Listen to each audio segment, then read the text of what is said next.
పెట్టడానికి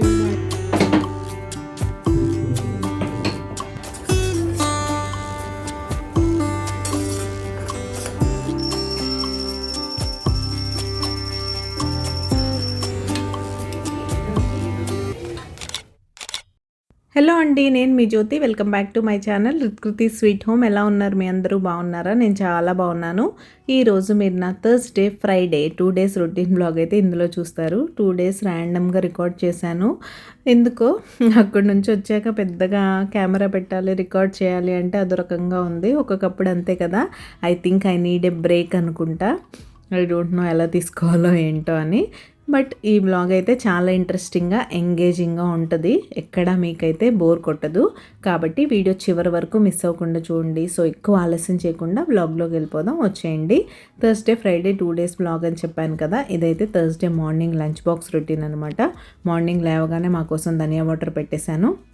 మా అమ్మాయి అయితే మ్యాక్రోనీ కావాలంది. తన కోసం బేసిక్గా నేను ఇంట్లో చేసే మ్యాక్రోనీ అయితే చేసి తన్ని పంపించేశాను. ఇంకా లంచ్లోకి అందరికీ రైస్ పెట్టేసి ఒక్కటే ఒక అరటికాయ ఉంది ఫ్రిడ్జ్లో, అది పాడైపోతుందని అరటికాయ ఫ్రై చేసి వెజిటబుల్స్ అన్నీ ఉంటే సాంబార్ అయితే పెట్టాను. ఇంక ఇంతకన్నా మంచి సౌత్ ఇండియన్ లంచ్ ఏముంటుంది చెప్పండి, హ్యాపీగా ఎంజాయ్ చేయొచ్చు. ఇంతకీ మీకు నా simple recipes, easy cooking and life style blogging ఎలా అనిపిస్తుంది? మీకు కనుక మన వీడియోస్ నచ్చుతున్నట్టయితే ప్లీజ్ లైక్ చేసి మీ ఫ్రెండ్స్ అండ్ ఫ్యామిలీకి షేర్ చేయండి. మీ లైక్ నాకు చాలా ఇంపార్టెంట్. మీరు లైక్ చేస్తే మన వీడియోస్కి రీచ్ పెరుగుతుంది. రీచ్ పెరిగితే ఇలాంటి మరిన్ని వీడియోస్ చేయడానికి నాకు బోల్డ్ అంత మోటివేషన్ అయితే వస్తుంది. సో తప్పకుండా ఒక చిన్న లైక్ ఇచ్చి వీడియో చూడడం కంటిన్యూ చేయండి. హైప్ ఆప్షన్ మీకు యాక్టివేట్ అయ్యిందా లేదా అనేది కూడా నాతో షేర్ చేసుకోండి. ఒకవేళ ఆప్షన్ యాక్టివేట్ అయ్యి ఉండి నా వీడియో మీకు నచ్చినట్లయితే హైప్ చేయండి. ఇంకా లంచ్ ప్రిపరేషన్ అంతా అయిపోయింది. మా వారి కోసం లంచ్ బాక్స్ ప్యాక్ చేసేస్తున్నాను. ఆయన అయితే ఫ్రెష్ అయిపోయి రెడీ అయిపోతున్నారు. ఇంకా రెడీ అయిన తర్వాత వెయిట్ చేయరనమాట, ఫటాఫట్ అయిపోవాల్సిందే. కాబట్టి ఇంకా ఫాస్ట్గా బాక్స్ అయితే ప్యాక్ చేసేస్తున్నాను. సాంబార్, అరటికాయ ఫ్రై అండ్ రైస్ అని చెప్పాను కదా అందరికీ.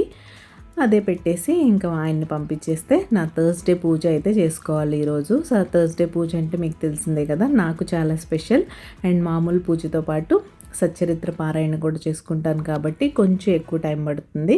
ఇంకా బాక్స్ ప్యాక్ చేసేసిన తర్వాత కిచెన్ చూసారుగా నీట్గానే ఉంది. ఎందుకంటే నేను వంట అయిపోయిన తర్వాతే మా వారు ఫ్రెష్ అయిపోయేలోపు నాకు కొంచెం టైం ఉంటే ముందు కిచెన్ కౌంటర్ టాప్ అంతా క్లీన్ చేసేసుకున్నాను. ఎప్పుడన్నా అలా టైం దొరికితే మధ్యలో చేసేసుకుంటూనే ఉంటాను.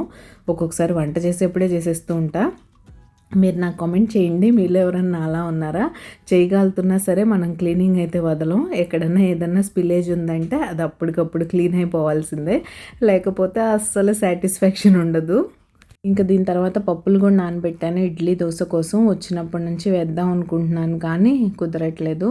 ఇంకా అలా ఉప్మా, ఇన్స్టెంట్ బ్రేక్ఫాస్ట్లు ఉంటాయి కదా, ఉప్మా ఏంటి, ఇన్స్టెంట్ దోశ ఇలాంటివన్నీ వేసుకొని మేమైతే సరిపెట్టేసాం ఈ 2-3 రోజులు.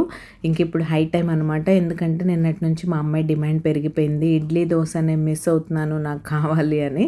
సరే ఇంక ఈరోజు మర్చిపోకుండా పోయాలనుకున్నాను. యాక్చువల్గా వెన్స్డే రోజే వేద్దాం అనుకున్నాను కానీ నేనేంటో అలా మర్చిపోయాను. పప్పు నానబెట్టపోతేనేమో ఇవన్నీ అవ్వవు, మనం నానబెట్టే పనే మర్చిపోతే ఇంకా పని ఎక్కడవుతుంది. అందుకే ఈరోజు పూజ కన్నా ముందే ఇవన్నీ అయిపోయిన తర్వాత అవైతే నానబెట్టేశాను. ఇంక ఈవినింగ్ గ్రైండర్ కూడా వేయాలి, చాలా పని ఉంది. బట్టల పని ఉంది, వాషింగ్ మిషన్ అయిపోయి రెడీగా ఉంది, బట్టలు కూడా ఆరేయాలి. అండ్ ఇదైతే నా థర్స్డే పూజ. చక్కగా తెల్ల చామంతి పూలు అయితే దొరికాయి, తెప్పించుకొని పూజ చేసేసుకున్నాను. మీరు కూడా నమస్కారం చేసేసుకోండి.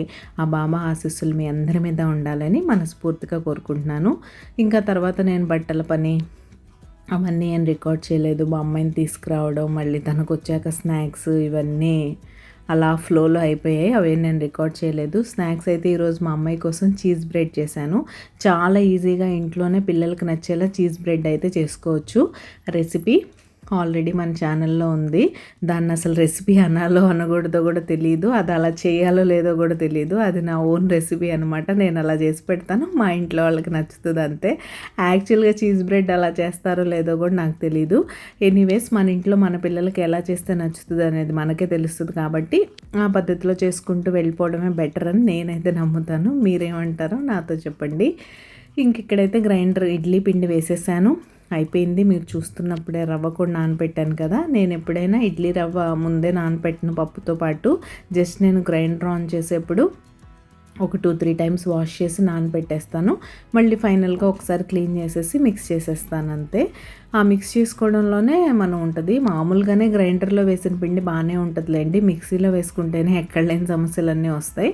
ఇంకా దోసపిండిలో నేను మామూలుగా మంచి కలర్ కోసం కొంచెం అటుకులు అయితే వేస్తాను, 1 టేబుల్ స్పూన్. అవి వేసేసి ఇంకా దోసపిండి కూడా అవుతుంది. ఇడ్లీలో అయితే రవ్వ కలిపేసుకుంటున్నాను. మన సబ్స్క్రైబర్ ఒకళ్ళని అడిగారు, ఇడ్లీకి మీరు మెజర్మెంట్స్ ఎలా తీసుకుంటారు అని. నేను 1 గ్లాస్ మినపప్పు తీసుకుంటే 3 గ్లాసులు ఇడ్లీ రవ్వ తీసుకుంటానండి. ఒక్కొక్కసారి 2.5 కూడా తీసుకుంటాను, కానీ ఈ మినపప్పు కొంచెం జిగురుగా ఒదిగి ఎక్కువ ఇస్తున్నాయి, అందుకే 3 అయితే తీసుకుంటున్నాను. ఒక్కొక్కసారి మినపప్పులో అంత జిగురు ఉండదు, అలాంటప్పుడు 2.5 తీసుకుంటే సరిపోద్ది. 3 తీసుకుంటే ఇడ్లీ రవ్వ కొంచెం ఎక్కువ గట్టిగా అనిపిస్తాయి. ఇలా 1కి 3 అయితే పర్ఫెక్ట్ అనిపిస్తుంది నాకు. ఈవెన్ రైస్ కూడా నేను అలానే తీసుకుంటాను, 1కి 3. కొంతమంది మిక్సీలో గ్రైండ్ చేసుకుంటే 1కి 2 వేసుకుంటారు ఇడ్లీ రవ్వ. గ్రైండర్లో కాబట్టి మనకి పిండి ఒదిగిస్తుంది బాగా, ప్లస్ నా మినపగుళ్ళలో జిగురు ఎక్కువ ఉంది కాబట్టి 3 వేస్తే బాగుంటుంది. ఇలా కొంచెం మీరు కలుపుకునేప్పుడే మరీ గట్టిగా కాకుండా కొంచెం ఈ కన్సిస్టెన్సీలో ఉండేలా చూసుకొని ఎయిర్ ఫామ్ అయ్యేలా కలుపుకున్నారంటే మీరు అప్పటికప్పుడు ఇడ్లీ వేసుకున్నా సరే ఇడ్లీ మెత్తగా దూదుల్లా వస్తాయి. ఇదేం ఫర్మెంట్ అవ్వాల్సిన అవసరం లేదు. నేనైతే ఫర్మెంట్ చేయను. ఈ పిండిని ఫర్మెంట్ చేసుకొని తింటేనే బెటర్ అంటారు, గుడ్ బ్యాక్టీరియా కదా, అందుకని. బట్ నాకు నచ్చదు కాబట్టి నేను ఇది ఇంకా 3-4 డేస్ యూజ్ చేయాలి కాబట్టి ఈరోజే నేను ఫర్మెంట్ చేసేస్తే ఇంకా కొంచెం ఫర్దర్ వెళ్ళే కొద్దీ ఫ్రెష్గా ఉండదనిపిస్తుంది నాకు బ్యాటర్. అందుకని గ్రైండ్ చేయగానే జస్ట్ గ్రైండర్లోంచి వచ్చిన పిండి కొంచెం వేడిగా ఉంటుంది కాబట్టి ఆ వేడితనం తగ్గిపోయిన తర్వాత నేనైతే కంటైనర్లో వేసుకొని ఫ్రిడ్జ్లో పెట్టేసుకుంటాను. ఇక్కడైతే ఈరోజు మా డిన్నర్ ఇడ్లీనే కాబట్టి నేనైతే ఇడ్లీ పెట్టేసుకుంటున్నాను. ఇలా 1-2 ప్లేట్లు వేయాలి. 3 ప్లేట్లకి నేను మామూలుగా అయితే ఇడ్లీ పాత్ర పెట్టేస్తాను, కానీ నా ఇడ్లీ పాత్ర కొంచెం ట్రబుల్ ఇస్తుంది కాబట్టి ఇలా ప్యాన్లో కుక్ చేయాల్సి వస్తుంది. ముందు వాళ్ళిద్దరికి పెట్టేసి తర్వాత నేను ఇంకొక ప్లేట్ మళ్ళీ సపరేట్గా వేసుకున్నాను. అది విజిల్లా వస్తుంది కదా, అక్కడ ఏంటో అది ఊడిపోయింది. ఇంకా హ్యాండిల్స్ కూడా కొంచెం లూజ్ అయిపోయి ప్రాబ్లం ఇస్తుంది. అది ఎప్పుడో తీసుకున్నానులేండి కోవిడ్ టైంలో. ఇంక ఇప్పుడు దాని పని అయిపోయినట్టుంది. కొత్త ఇడ్లీ పాత్ర అయితే తీసుకోవాలి, చూస్తాను ఎప్పుడైనా. ఇంక ఇదైతే డైరెక్ట్గా ఫ్రైడే రోజు వ్లాగ్ అనమాట. ఫ్రైడే మార్నింగ్ లంచ్ బాక్స్లు కానీ ఏం రికార్డ్ చేయలేదు, నా రొటీన్ వర్క్ అయిపోయింది. ఫ్రైడే మామూలుగా మార్నింగ్ పూజ చేసుకున్నాను. ఈరోజు ఫ్రైడేతో పాటు సంకటహార చతుర్థి కూడా ఉంది కాబట్టి ఇంకా ఆ పూజ కూడా ఈవినింగ్ చేసుకుంటాను. మీతో షేర్ చేస్తాను నేను సంకటహార చతుర్థి ఎలా చేసుకుంటాను ఏంటి అని. ఇంక ఇక్కడైతే గ్రాసరీ ఆర్గనైజ్ చేస్తున్నాను. మొన్న మీకు వీడియోలో ఆల్రెడీ చెప్పాను కదా, మొన్న పండగకి యూజ్ చేసినవన్నీ ఇలా బాస్కెట్లో వేసి పెట్టుకున్నాను కదా, అవన్నీ నార్మల్ కంటైనర్స్లో వేయాలి. కొన్ని ఖాళీ అయిపోయి ఉన్నాయి.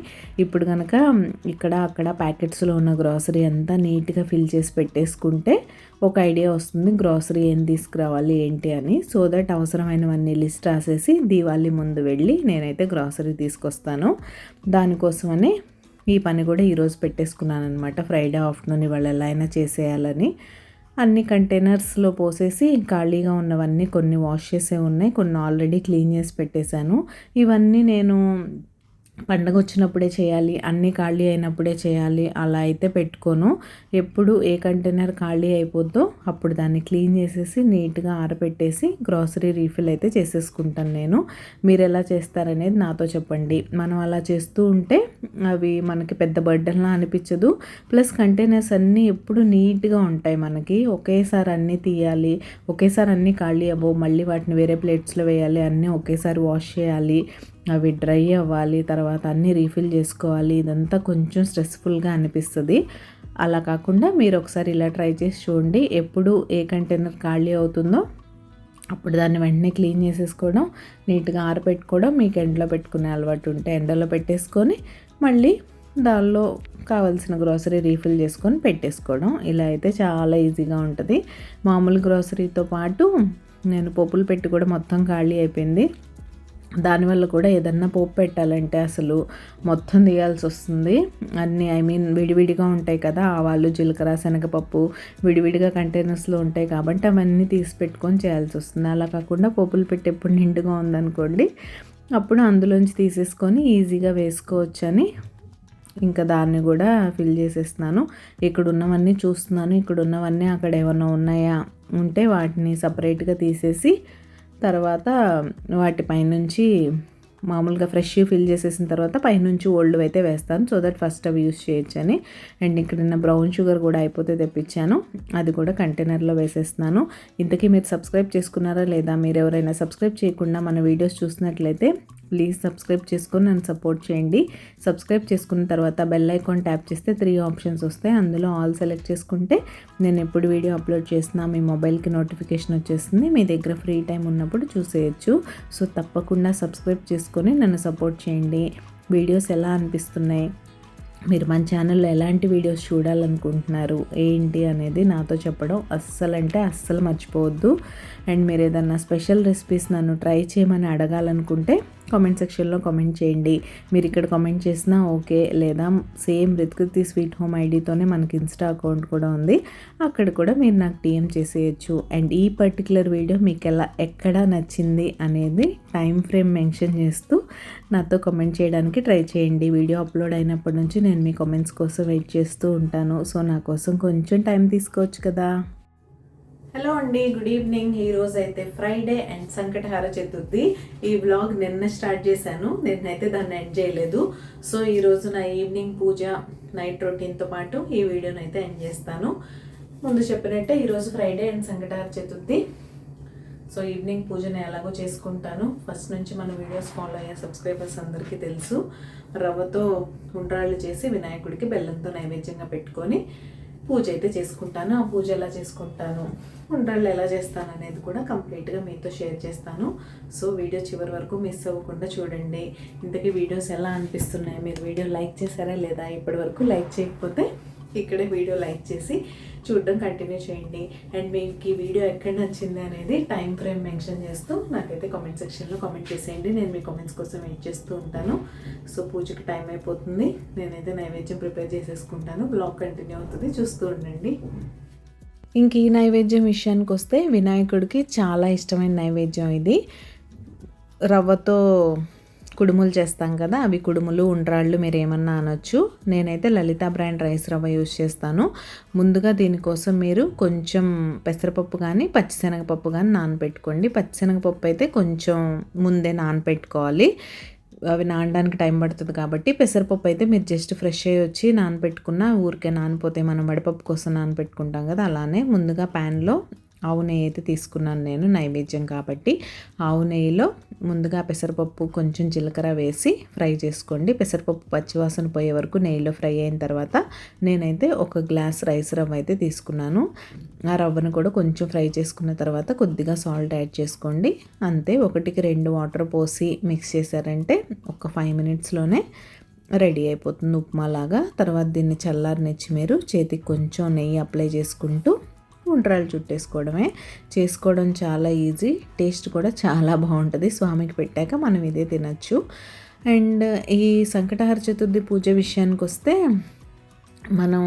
మనకి అంటే అందరూ చేశారా లేదా ముందు వాళ్ళు, ఇది ఒక పెద్ద వ్రతంలాగా అలా ఏం కాదు, ఎవరన్నా సరే చేసుకోవచ్చు. నెలలో ఒకసారే కాబట్టి మీరు చక్కగా సంకటహార చతుర్థి వచ్చిన రోజు చేసుకుంటే మంచిది, ఉపవాసం ఉంటే మంచిదని చెప్తారు. ఉపవాసం ఉండి సాయంత్రం చంద్రుడు వచ్చే టైంకి మీరు ఇవన్నీ రెడీ చేసుకొని పూజకి చేసేసుకున్న తర్వాత స్వామికి మీరు నార్మల్గా భోజనం చేసేయచ్చు అంటారు. నేనైతే ఇవి ఎలాగో ఉంటాయి కాబట్టి మా వాళ్ళు జస్ట్ ఒకటొకటి ప్రసాదంగా తీసుకుంటారు ఫార్మాలిటీకి, ఇంకా నేను అవే తిని సరిపెట్టేస్తానమాట. ఇక్కడైతే పిండి చల్లారిపోయింది, ఇంకా దాన్ని అయితే నేను ఉండ్రాళ్ళలాగా చేసేస్తున్నాను. నార్మల్గా అయితే కొంచెం పెద్దవి 11 చేస్తాను. ఈరోజు నాకు ఎందుకో 21 చేయాలనిపించింది, అందుకే కొంచెం చిన్న సైజులో 21 అయితే చేశాను. మీరు ఎటువంటి అనుమానాలు పెట్టుకోకుండా, వినాయకుడి గురించి మీకు అందరికీ తెలిసిన విషయమే కదా, మనం చేసే పనుల్లో ఏమన్నా విఘ్నాలు వస్తుంటే అవి పోవడానికి మనం వినాయకుడిని అయితే పూజ చేసుకుంటాం కాబట్టి మీరు ఎటువంటి సందేహాలు లేకుండా హ్యాపీగా సంకటహార చతుర్థి పూజ అయితే చేసుకోవచ్చు. నేను నార్మల్గా కంటిన్యూగా చేస్తాను ఇన్ని వీక్స్ అని నేనేం అనుకోలేదు, కానీ మంత్లీ చేసుకుంటాను. కొంతమంది 11 వీక్స్ అని 21 వీక్స్ అని అలా ఆడ్ నెంబర్స్తో అనుకొని చేసుకుంటారు. మీకేమన్నా తీరని కోరికలున్నా, ఏదన్నా పనుల్లో ఆటంకాలు వస్తున్నా సరే ఇలా చక్కగా స్వామికి ఇన్ని వారాలు చేస్తాము అని అనుకొని ఇలా చక్కగా పూజ అయితే చేసుకోండి. వినాయకుడికి సంబంధించిన స్తోత్రాలు, మంత్రాలు, రుణ విమోచనం, సంకట మోచన ఇలా చాలా ఉంటాయి కదా గణపతి స్తోత్రాలు, అవన్నీ మీరైతే చదువుకోవచ్చు. నేనైతే కూర్చొని చక్కగా అవన్నీ చదువుకుంటూ స్వామికి పూజ అయితే చేసేసుకుంటున్నాను. చాలా ప్రశాంతంగా ఈజీగా చేసేసుకోవచ్చు. స్వామివారికి మాత్రం కంపల్సరీ ఎరుపు రంగు ఫ్లవర్స్ గరిక ఉండేలా చూసుకుంటే మంచిది పూజలో. నాకైతే దొరకలేదు. దొరకనప్పుడు ఏం చేస్తావు, నేనైతే అక్షింతలతో చేసేసుకున్నాను.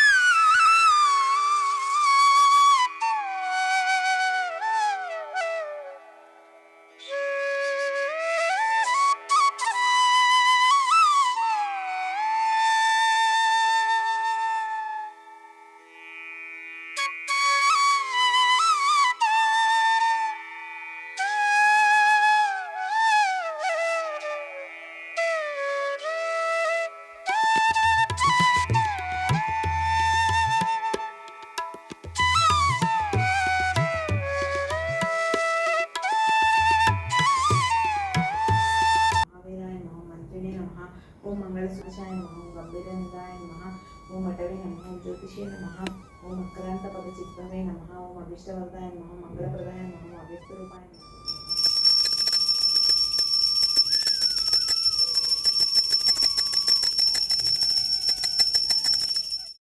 ఇంకా అలా సక్సెస్ఫుల్గా ఈ మంత్కి నా సంకటహార చతుర్థి పూజ అయితే పూర్తయిపోయింది. స్వామివారికి హారతి కూడా ఇచ్చేస్తున్నాను. మీరు కూడా హారతి తీసేసుకోండి. ఆ వినాయకుడికి నమస్కారం చేసేసుకోండి. ఆ గణపతి ఆశీస్సులు మీ అందరికీ ఉండాలి. మీరు చేసే పనుల్లో ఎటువంటి విఘ్నాలు లేకుండా ఉండాలని మనస్ఫూర్తిగా కోరుకుంటున్నాను. ఇంకా డిన్నర్ విషయానికి వస్తే నిన్న ఇడ్లీ వేసి సరిపెట్టేశాను కదా, ఈరోజు అయితే మా వాళ్ళు ఒప్పుకోలేదు. ఈరోజు పునుగులు కావాలన్నారు. నేనైతే ఎలానో ఉండ్రాళ్ళే తినేస్తాను కాబట్టి ఉల్లి వెల్లుల్లి లేకుండా టమాటో చట్నీ అయితే చేశాను. సో దట్ నేను అవి ఉండ్రాళ్ళలో తినేయచ్చు. పునుగుల్లో కూడా ఆ చట్నీ బాగుంటుంది కాబట్టి మా వాళ్ళ కోసం పునుగులు అయితే వేసేస్తున్నాను.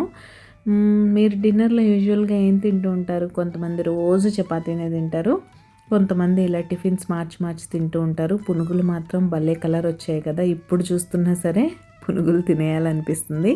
ఇంకా మీలో ఎంతమందికి చిట్టి పునుగులు అంటే ఇష్టం అనేది కూడా నాతో షేర్ చేసుకోండి. సో అదండి ఈరోజు ఈ 2 days బిట్స్ అండ్ పీసెస్గా తీసిన బ్లాగ్ అయితే ఇది. మీకు ఎలా అనిపించిందో నాతో కంపల్సరీ షేర్ చేసుకోండి. ఈరోజు ఈ వీడియో ఇక్కడే ఎండ్ చేసేస్తున్నాను. రేపు మరొక మంచి వీడియోతో మళ్ళీ మీ ముందుకైతే వచ్చేస్తా. అంతవరకు keep smiling. See you tomorrow. Take care. Bye.